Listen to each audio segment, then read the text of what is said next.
So how do you feel about this tenure meeting? I don't think he should get tenure. It's an open and shut case. I agree. After seeing how he runs his classroom, I don't think he should get tenure. I find this interesting. I wonder if anyone will think tenure is the best decision. What are you, nuts? I hope no one will. The sooner we get out of here, the better. I got tickets to the game anyways, front row seats, center ice. I think a hockey game should take a back seat to a guy's future. I mean, I don't think tenure is appropriate, but it's a good decision. It's necessary. Come on, we all know how teaching should be. We do it every day. You lecture, the kids take notes, they do the homework, then you give them a test. It's simple, so tenure shouldn't be given because he doesn't do it. Plus, I don't want to lose my seats for the game.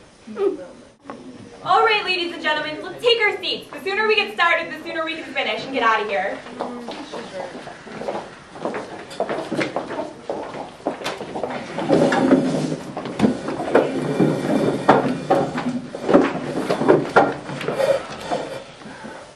Excuse me, the gentleman in the back, could you take your seats so we can get started?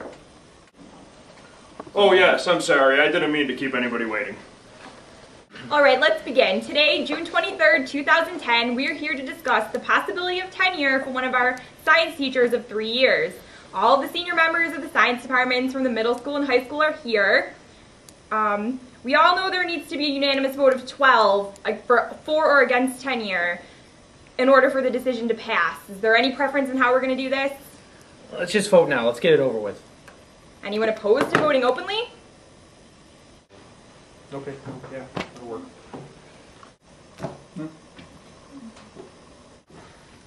All right, everyone who believes the teacher should not get tenure, raise your hand.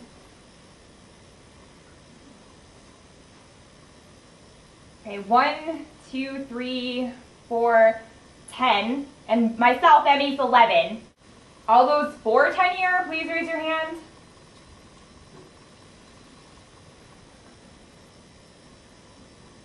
That's 1 vote for tenure. All right, I guess now we know where we stand. Boy, oh boy, you know, there's always one.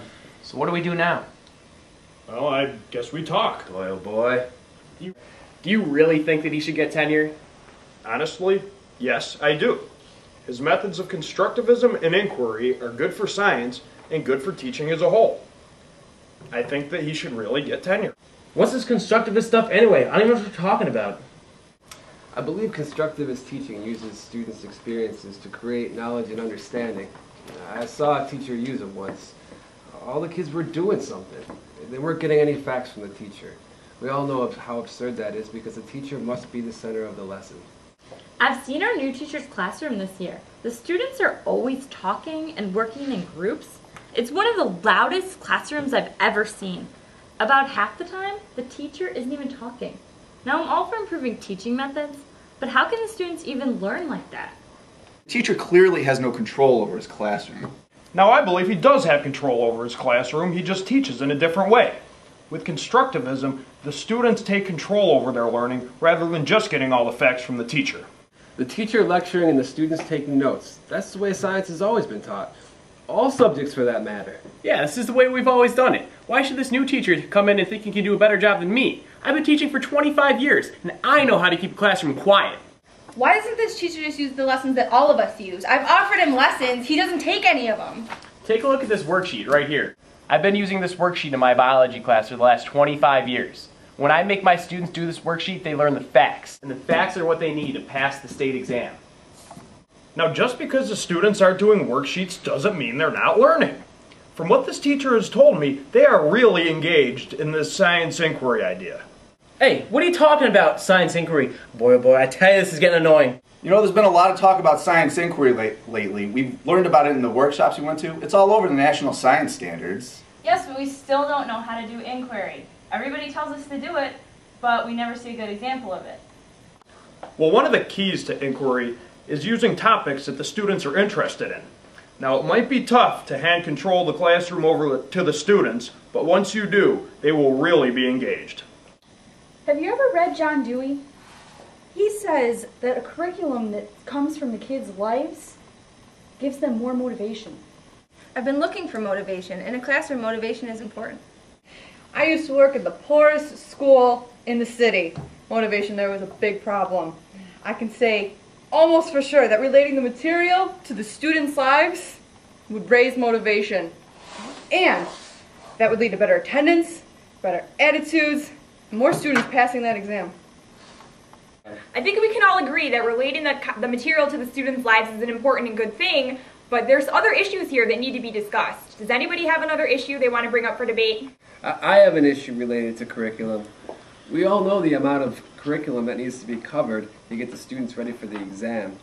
And in addition, our teachers in my school have all agreed upon the curriculum pacing guide to get them through that content. What I would like to know is, how is a teacher supposed to cover the great deal of facts that's in the curriculum when he's taking up valuable instructional time doing inquiry activities and student-centered investigations? You know, I've had a lot of people give me problems for what they call teaching a test. But I'm telling everybody here, right now, that covering the facts nice and quick is the only way to get through the curriculum.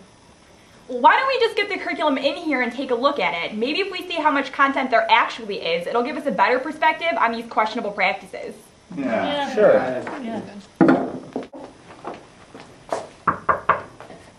Could we get the curriculum, please?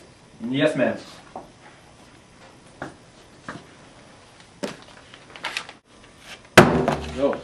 Oh, boy, oh boy. See that thing? Boy, oh boy, just look at the size of this curriculum. How are we supposed to cover all this without covering content? I wonder how students did on the exam. They probably all failed. There's no way they could have done well without their teacher telling them what facts would be on the exam. Poor kids are going to have to retake the class. Shame.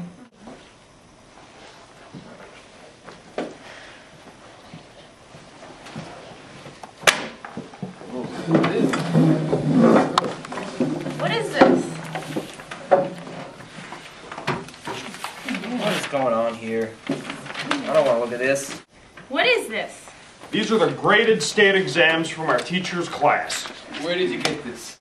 I went into our teacher's class last night. I was looking for an inquiry lesson and came across these exams. I thought they might be of some interest to the board. Go ahead, take a look at the grades. 97? 90? 87. This is a high grade. Wow. I had Jana Anderson last year in Earth Science and she never scored above 75. I don't even know if she passed the test. And she got an 89. And how about Teddy Baker, a 93? I can't believe this.